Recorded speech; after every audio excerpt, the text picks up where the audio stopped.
I cleaned their thing out earlier. Well, we got one in the sandbox.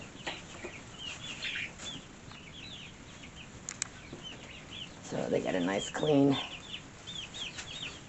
It's not too bad out today. It's a, I got a jacket on, a thin jacket, or a hoodie, but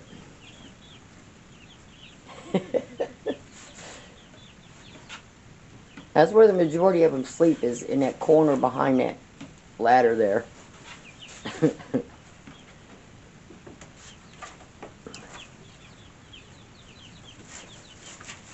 They're starting to move around a little bit more. It didn't take long to clean it, really, because I didn't clean this side because they were not hanging out over there, and I did not clean that side. I pooper scooped a little bit, but that was it. They mostly just hang out like from there over to here, and that's it. So we got a couple of them down there right now, but I just took the pooper scooper and got that in. So I just took all the shavings out of, half of each of these kennels and gave them some clean shavings. They like sitting up on that heat plate. Either gonna warm your butt or warm your toes, depending on how you're sitting. Huh. So they're good for the day. And I do have this door open, because they got to slowly get acclimated into different temperatures and stuff. So, and even though they do have the heat lamps on, it's not like heating the whole thing up. And that's mostly, help keep it dried out in here, being a metal shed, And then moisturizes, so it's got a way to get out, because I don't have, plastic all the way up. And like I said, that's just where, cold days when there's a small breeze, I can still leave the door open, let it air out, keep the dust down, and they're not going to get too cold. But they're doing good, huh?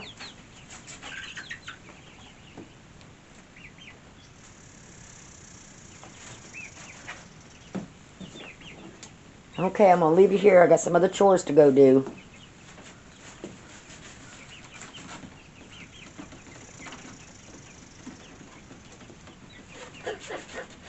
Are you sleeping in there?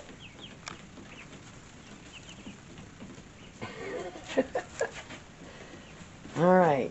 Got food and water. They're good. That's mostly those two corners. That right there. Right there and right there is the majority of where they hang out at. Alright, I'm going to leave the door open for today. Unless it starts storming. And then I got everything pulled out from underneath there. And I didn't mop because of Georgia weather. It's good enough. So I've got their feed in there. There's my little camera I use on them. So, and the stuff I use or maybe using, I just stuck in here. So at least it's all cleaned up and not so junky in here now.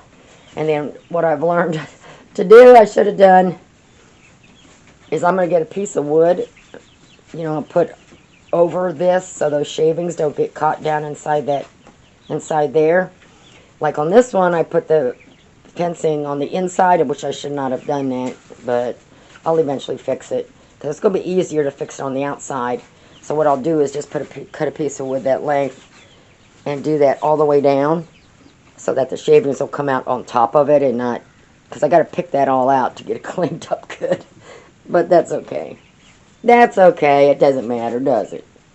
No.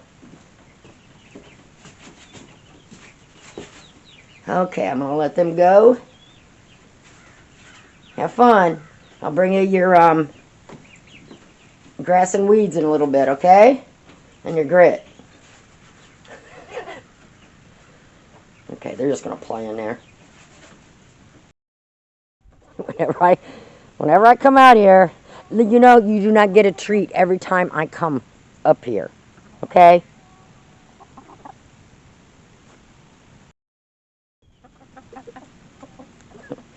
Okay, I got one hen with a little itty bitty bitty tiny frostbite on the tip of her comb. I mean, it's pretty nice out today. That's how Georgia gets, though, below freezing at night. at times, not every night. And then back in the 50s in the daytime. Yeah, go play. So I'm putting this back up again for now. I mean, it's going to rain, so I'm going to leave that tilted down like that. And basically because, you know, they don't like being in the run that much when the plastic is down. And I also want, you know, as much airflow going through there as possible to keep my run dry. So, and all I do is use bungee cords to hold my plastic down. So I'm just going to pull those bungee cords off, roll it up, take the bungee cords to hold it up there, and then it'll get more of a breeze to keep my run dry. So I'm going to get this taken care of, and then they'll go in there and hang out in the run a little bit more. Okay, I've got that bungee cord up, and anytime there's a nice day, I try to get out here, you know, take it up, take it down, take it up, take it down. That's why I just use bungee cords to hold it on the fence. But as you can see how dry my run is compared to out here, if I did not have the plastic on here, the rain would be seeping in through there, so it is dry. What you doing, big boy? You're all by yourself. So, see, they're already out there, or in there.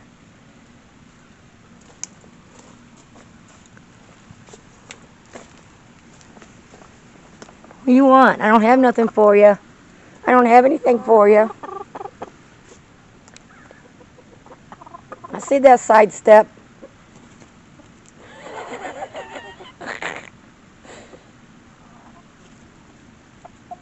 Yeah, you're trying, huh? But now, you know, in Georgia, we don't have, you know, we don't get snow like up north. But we do get a lot of rain. Yeah, because I don't have anything on here yet, which I don't know what year I'll be able to get that done. But as you see, this whole over here stays wet, but my run is dry. So some of it's just dark dirt from me having mulch and different things over the years. This is some really good dirt. If this coop wasn't here anymore, this would be a good place to start a garden. And I got done pooper scooping, so they play in there a lot. I'm still leaving that open. Still waiting to catch my mouse. Stuck a marshmallow on there. I haven't seen any yet. I've been watching out my cameras. So I don't know if it's because of the weather or what, but see, now they can come in here. And I ordered some more sand, and I checked for the delivery because it was past the delivery time, and it just says there was a problem with it. Don't know. Because look how big these holes are that they make in here. I'm going to get my rake and get these filled up. It'll give them something to do to open them back up again. So, and then every evening I come out here after they're in bed and I take their food up and stick it in their feed can. 2 in the morning, and they get up before I do. It's still dark out here, and they'll be out here. They're not going to wait till a little bit of daylight. And I got one of the little motion detectors. The other one quit working after about a couple years, but that way they can come out here. You know, I throw a little feed out here, and they come out here, and it lights it up a little bit. So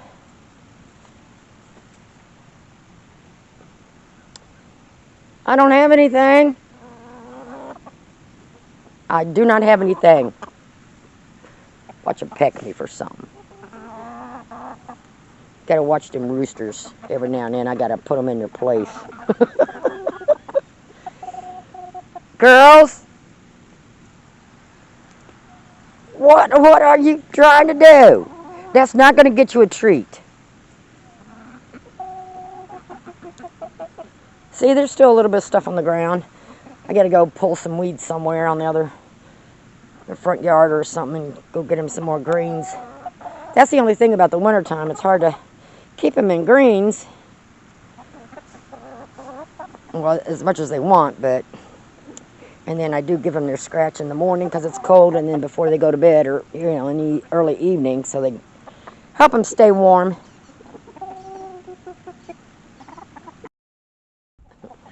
Okay, I went and pulled a bunch of weeds.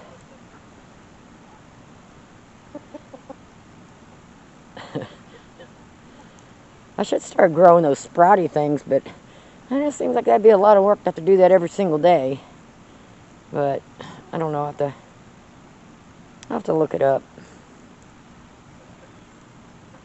But I mean, I can go around the yard and stuff, go around in front of the house and everything, and I can go on that side too and still find some greens and weeds and stuff. So get your feel. Get your feel. Get.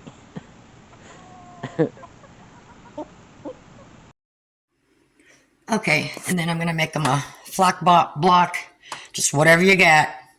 So I went down and got some of their scratch, which I buy the scratch in the bags, but then I add other seeds to it. I go in the bird seed department and get the ones with the sunflower seeds and black oil seeds and all that. That's in it, and mix in with that. That's all that is. And then this is just layered. On the bottom, I've got some of their feed, mealworms, and cat food. And I buy the small, the real small, the kitten food. And that's just extra protein. And I'm just going to use some regular corn. My spices, just whatever you got. Let's see what I've got. Cayenne pepper, basil, oregano, marjoram, chives. Oh, I already have oregano out. Cinnamon and garlic powder, not garlic salt. And mine gets hard sometimes, so I just put it in get chunks out and put it in here and just blend it. Oats, whatever you got. I just happen to have some of this.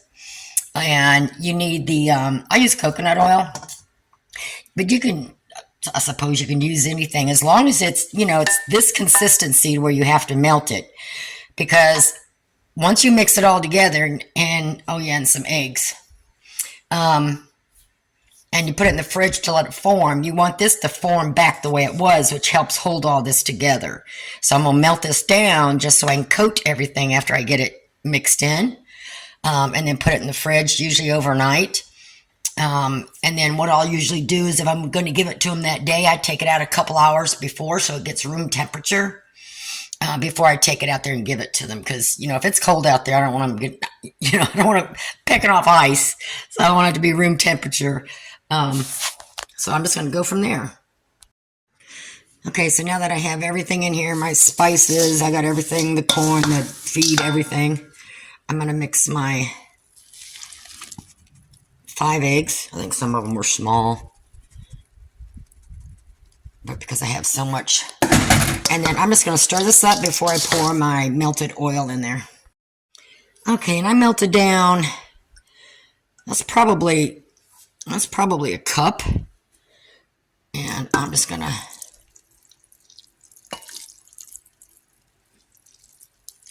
you just have to judge. I just kind of eyeball everything. Let me get that stirred up. Okay, and as you can see, I think that's enough oil in that, because if you can see that everything's pretty well coated with it, and that's why you do not want to use cooking oil. Canola, it's not going to get back hard again, So you want something that's going to go back to its original form, which helps hold it together. So as long as as long as you don't see a bunch of dry, if you see a whole bunch of dry still, you might want to melt a little bit more in there, but don't put it in there hot. I mean, you don't want to. But anyways, so that looks pretty good. So I'm just going to put it in these pans and put it in the fridge. And being it's kind of early still, they may get one this afternoon if it solidifies enough. And then what I do also, I have found that spraying these pans a little bit before I put that in there, they pop out of there better. And a lot of times, because of that, I can reuse these tins a couple more times. So I'm going to get those in the pans. And then once you get some in your pans, just go back and press it down as hard as you can. Because you want all that oil, when it solidifies, to hold all this together. So just push it in there. And there's always a little bit left in there, which once I get all these pressed down, I'll have enough room to finish clearing that out and put that on top and press it down also. But you want to get it pressed down as good as you can. And then what I also do when I get it done is I just piece of foil, and then I take my hand, because it's going to stick to your fingers. So this is just another way to press it down even more. And then you could just, you know, take that off when you pull it out of the fridge to let it sit out a little bit before you give it to them. And like I said before, I usually put molasses in mine, which is good for them, especially in the wintertime. But I'm out, and watch it get delivered today. That's okay. But that's how I do those, and then I'll, you know, I can stack those up and stick them in the fridge. And then once the oil and stuff in there gets back to the solid form, then I take it out, room temperature, and go out there and put it in the yard, and it gives them something to do, and plenty of protein and calcium and everything else in there. And it's just whatever you got. There's no actual recipe. If you got table scraps, cut them up. If you've got whatever, you know, tomatoes, diced canned tomatoes, just anything, throw it in there. And if you have molasses, the molasses mixed with the, not cooking together, but molasses also helps to hold it together.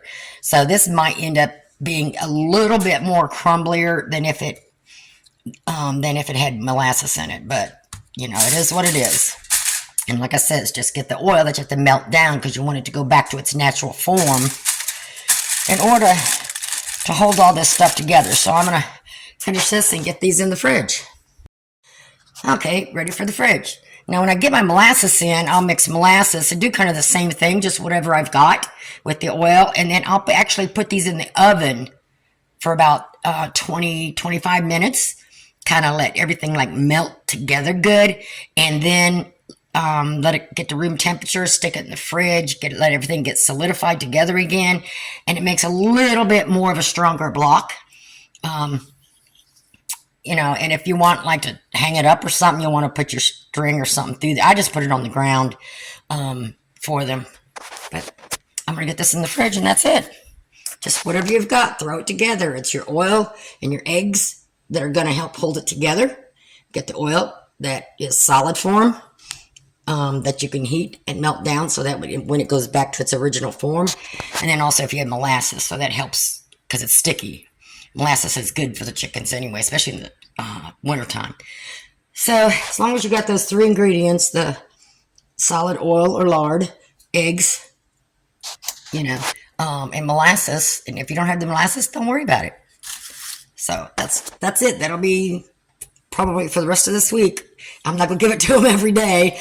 I'll probably give them, you know, like a half of one in the morning and a half of one in the evening, or just throw one whole one out there late afternoon so they can get it digested just a little bit before they go to bed, and then help them keep warm and give them all that extra protein and calcium.